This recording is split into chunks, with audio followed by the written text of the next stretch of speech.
Bé, jo sóc el complement, en el sentit de que jo el Josep Maria el vaig conèixer molt breument en un moment determinat que jo era el co-director de la Setmana de la Poesia i el vaig convidar a fer un recital públic a Barcelona i estava absolutament al·lucinat que jo el truqués i que li ho demanés.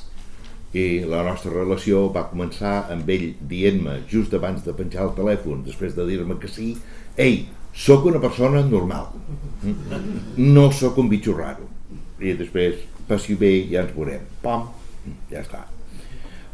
Jo voldria començar agraint al Rafael que va voler que jo fes de valedor d'aquest llibre aquí, a la llibreria Laie, que sempre ens va acollint, i si aquestes parets poguessin parlar, la d'històries que explicarien, i vostès per acompanyar-nos.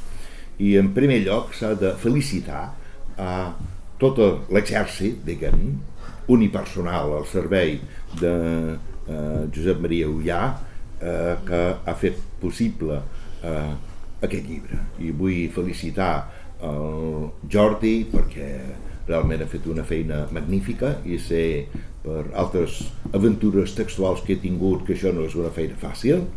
Després el Rafael, perquè sé que està aquí al darrere allà apretant i que diguem-ne ha estat en l'elaboració dels textos, la Mariona Mas, que també des de fa bastants anys crec, a l'associació Ànima Civil, que són tota la colla d'Ullàs, que estan al darrere del carro, i això és molt d'agrair, diguem-ne, que els hereus sentin aquest deute contret amb l'autor traspassat i que exerceixin aquesta responsabilitat. Jo trobo que és molt important i us en felicito per la feina, per l'empenta, per la iniciativa, etc. I després, evidentment, a edicions Cal·lígraf de Figueres, del Jaume Torrent i la Mercè Riba, que han fet realitat el que aquí, aquest carro que han anat empenyent uns i altres. Aleshores, dit això, entrem al tall i em fa molta gràcia veure, diguem-ne, que dues vegades el Josep Maria ha estat un fora de lloc, literal. Durant la seva vida ell va topar amb un món que anava de pec per les modes cap a la postmodernitat i ell d'això és que zero, patatero, que no. I aleshores ell està completament fora de lloc i aquest sentit de la intempèrie en primera instància és una intempèrie creativa i personal, d'estar a l'estacada, d'estar sense refugi, d'estar sense recer. I aleshores aquest home fa un acte de valentia que és confiar en ell mateix. I en aquest sentit s'assembla molt, diguem-ne, a una figura que és la Emily Dickinson, que fa el mateix. L'Emily Dickinson fa dues proves. Una, deixa publicar un parell de poemes a la premsa, no passen més enllà de 7. I després escriu el gran crític literari que talla el bacallà i li envia uns quants poemes amb el prec de que diguin si som vius o no. El senyor poeta diu sí, són vius però són molt raros. I els poemes, diguem-ne, a la premsa no van cridar l'atenció de ningú. Amb el qual la senyora va dir sí, doncs ja us ho fareu, ja ho heu vist prou. I la senyora es tanca i escriu la friolera de 1789 poemes ella soleta, cada vegada més retirada del món. Això és. És a dir, hi ha aquest perfil del poeta que té la valentia de dir no em voleu, jo no ho penso callar. I és la Emily Dickinson, és Cavafy. És a dir, nosaltres no ens plantegem qui carai és Cavafy. Sempre pensem que Cavafy és un tio que es mou en una societat hegemònica al seu voltant. No és veritat. Tots parlaven àrab, era Egipte. I ell era part d'una comunitat minúscula conforme quan feia els seus fulls volanders, ell podria controlar personalment qui llegia la seva obra i qui no. I es va tancar en un petitíssim món al centre d'Alexandria, que nosaltres tenim tot mitificat gràcies a ell i altres escriptors. Però és un altre valent que diu: ja sé que jo estic fora d'òrbita. Jo, diguem, les collonades que estan escrivint a Grècia, jo no em sento representat. Aquí hi ha una cultura hegemònica al meu voltant que no participo i no m'identifico, amb el qual, nois, ja m'ho faré. I va i ho fa. Això és Osip Mandelstam, que fa exactament el mateix. Stalin comença a perseguir-lo, el comença a tallar les ales, que està prohibit tenir llibres de Mandelstam, està prohibit publicar Mandelstam, i Mandelstam què fa? Continua escrivint. Fan escorcolls a les cases de totes les persones que coneix per fer desaparèixer la seva obra. I quina decisió pren? La seva dona aprèn de memòria tots els poemes un per un. De manera que li haurien de matar o tallar el cap o esborrar-li la memòria per silenciar l'obra de Mandelstam. És un altre cas. I jo crec que el Josep Maria, potser no d'una manera tan èpica i tan tràgica, segueix el mateix camí. No m'identifico, estic a la intempèrie personal i creativa, però bé, anirem fent perquè tinc aquest projecte. I com que la postmodernitat, això de que tot està en crisi, tot és divertit i podem fer befa de tot i ironia de tot, tal, i tant juganer i tant d'això i d'allò, ell, diguem-ne, no compartia això en absolut. Després, ara, en aquests moments que surt aquest meravellós llibre, també està fora de lloc, perquè estem en la postmodernitat, que tot està en l'aire.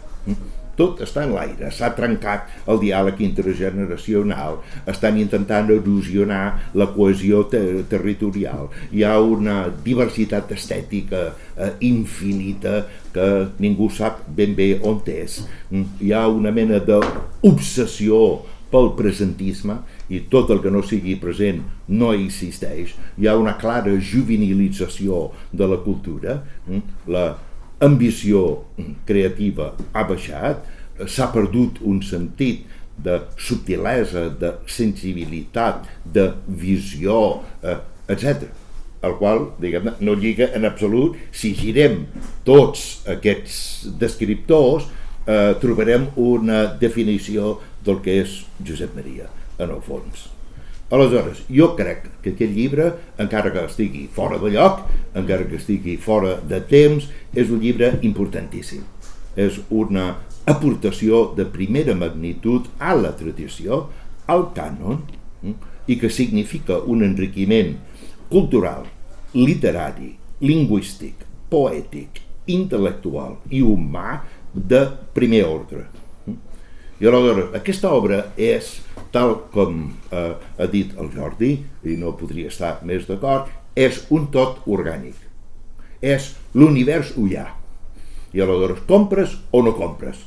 I tant me fa que entris per la poesia, com que entris per l'assaig, com que entris pel teatre, com que entris pels articles, al final trobaràs la organicitat de tot, la coherència de tot, l'arquitectura de tot, de manera que és una obra diversa, però alhora profundament unitària. És ambiciosa, és rigorosa, però és coherent. Mai estàs de dir, i això què carai fa aquí? I efectivament, com insinuava el Jordi, està clar que el poeta tenia el full de ruta, i ara acomplirem l'obra. I, diguem-ne, està claríssim que aquesta oda número 18 és ho he fet el cim, he fet el que havia de fer, poso punt final i ja us ho fareu. Aleshores, aquí el que ens hem de preguntar, crec jo, és amb tota aquesta història, ell què pretenia?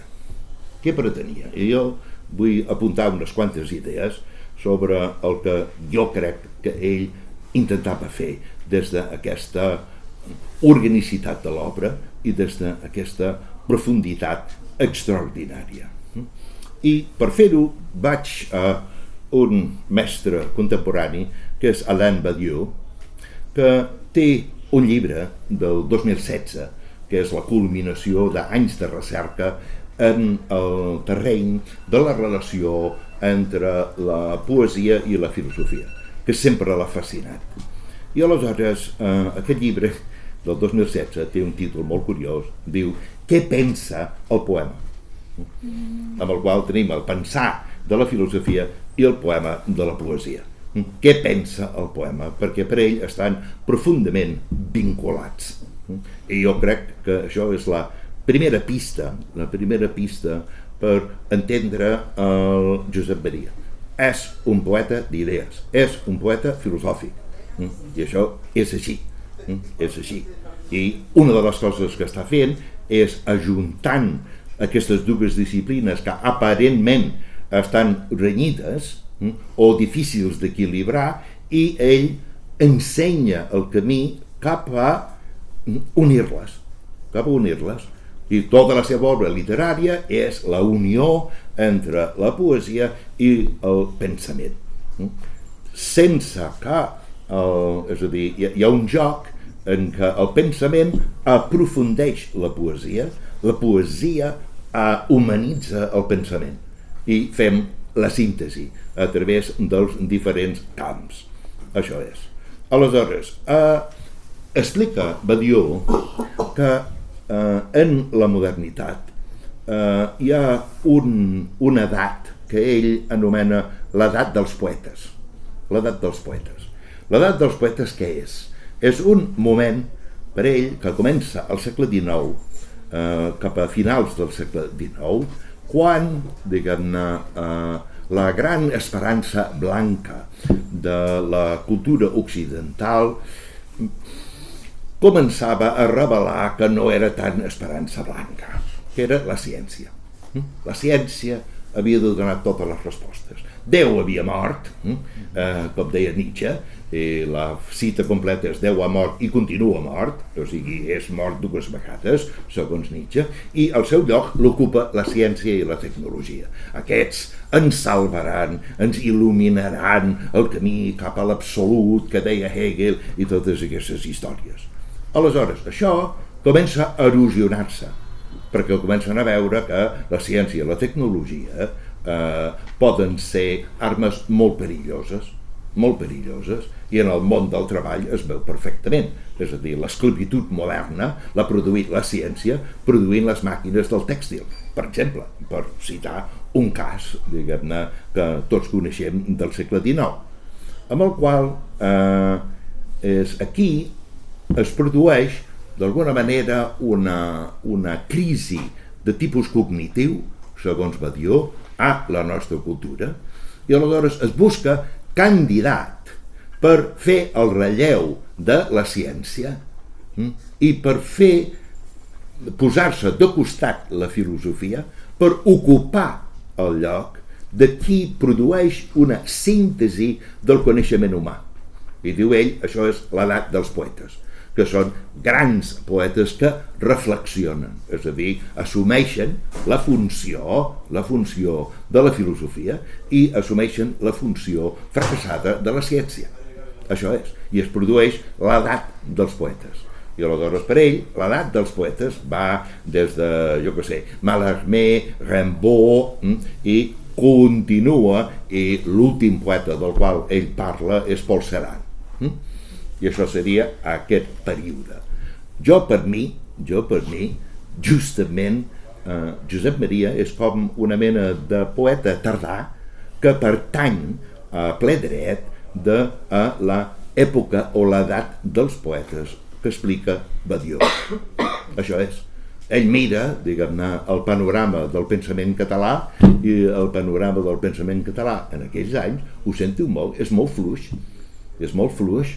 Primera, perquè la filosofia catalana s'ha entestat en desfer-se'n de la seva pròpia tradició.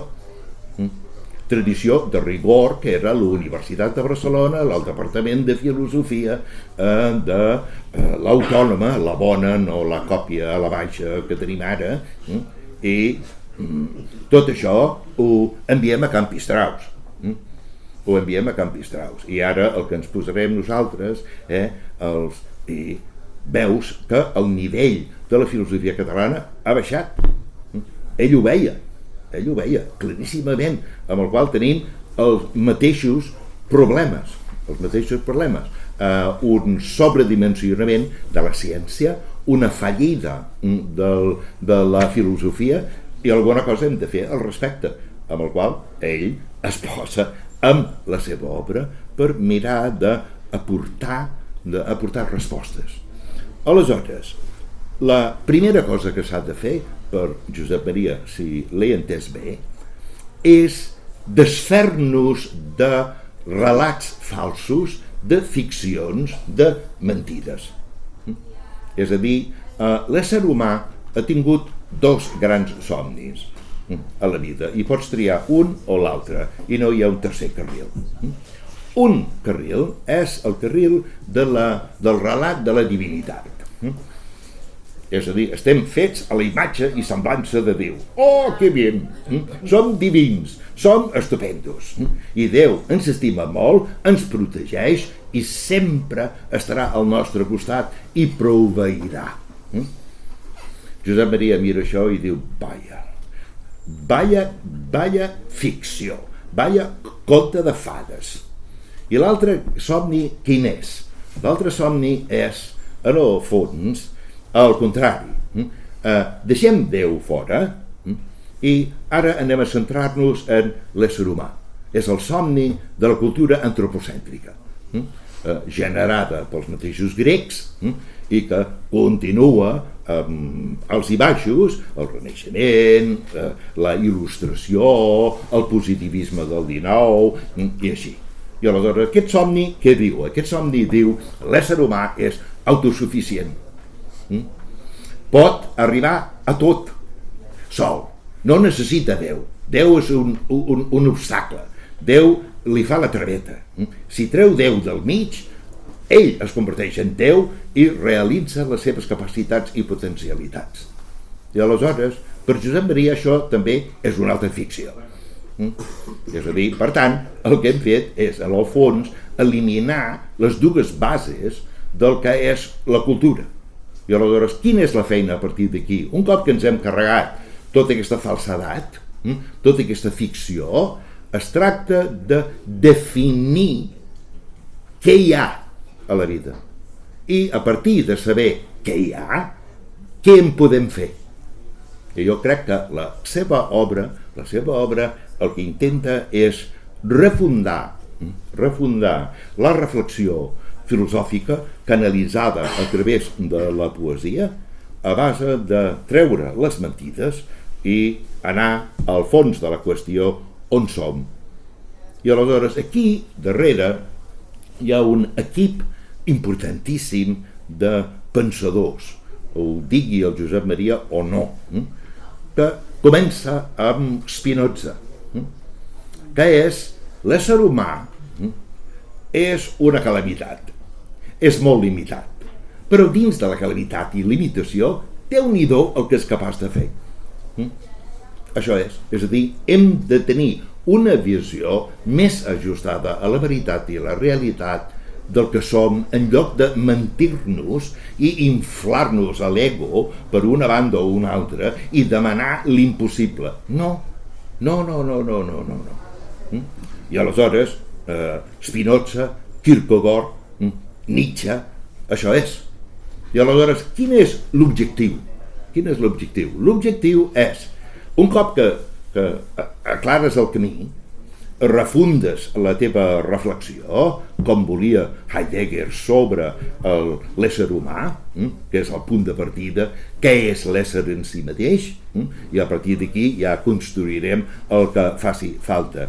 Jo crec que el que hi ha és una voluntat d'assolir una estabilitat i una llibertat, per molt minsa que sigui, a partir d'aquests mínims amb els quals comptem.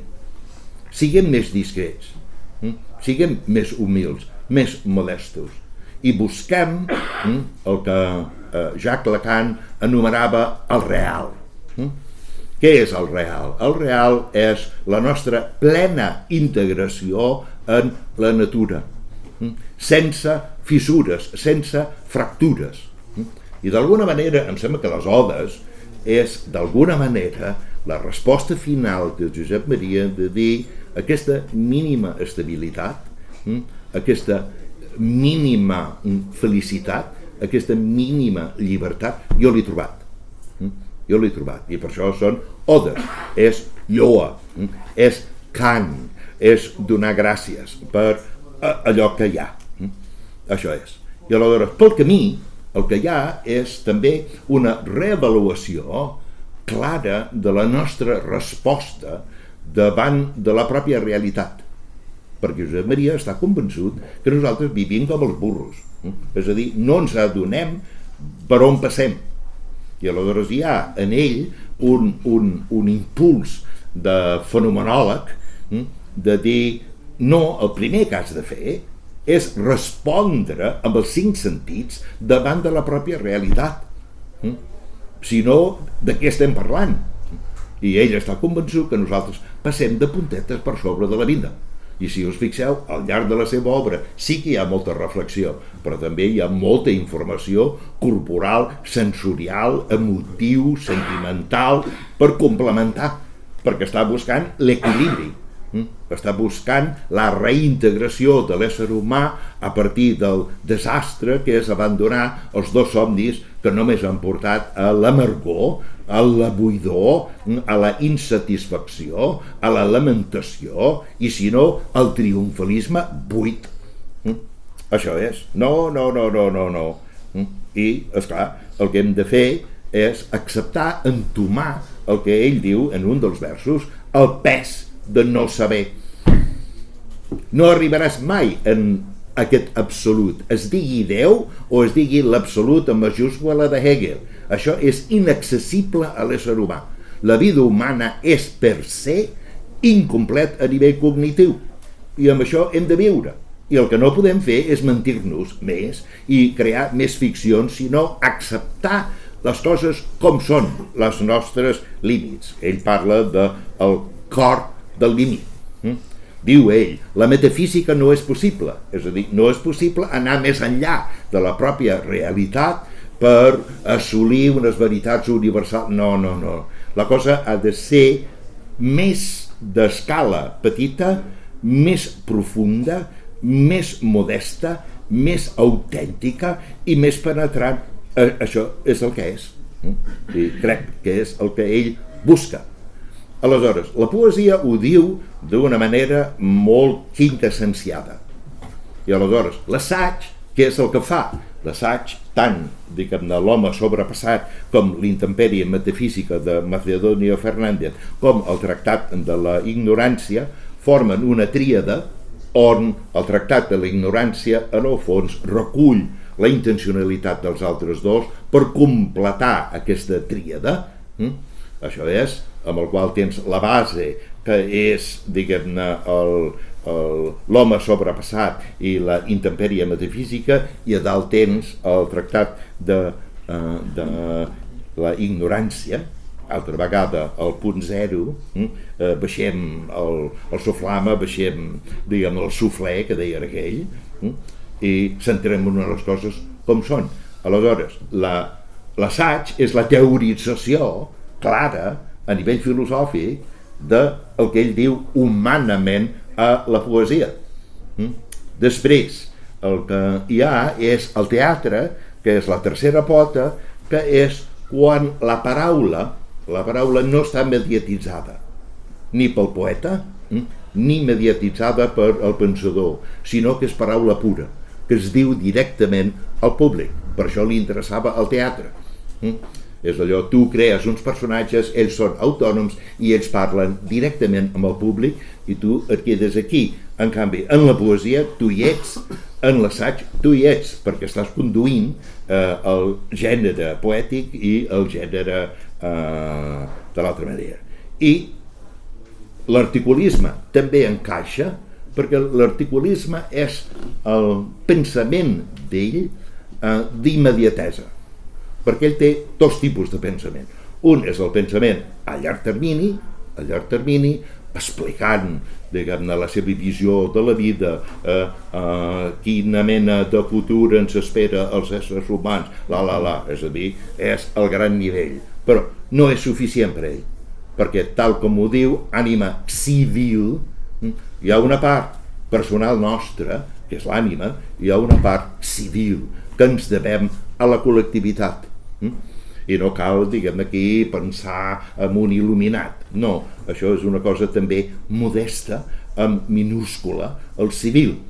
I aleshores l'articulista és el pensador poeta a curta distància, parlant sobre la marxa de les coses que li afecten, amb el qual el nostre triangle es converteix en un quadrat, que són els 4 punts cardinals de la seva obra, que lliguen perfectíssimament al servei d'una idea general del que és l'ésser, del que és la condició humana i del que és la realitat.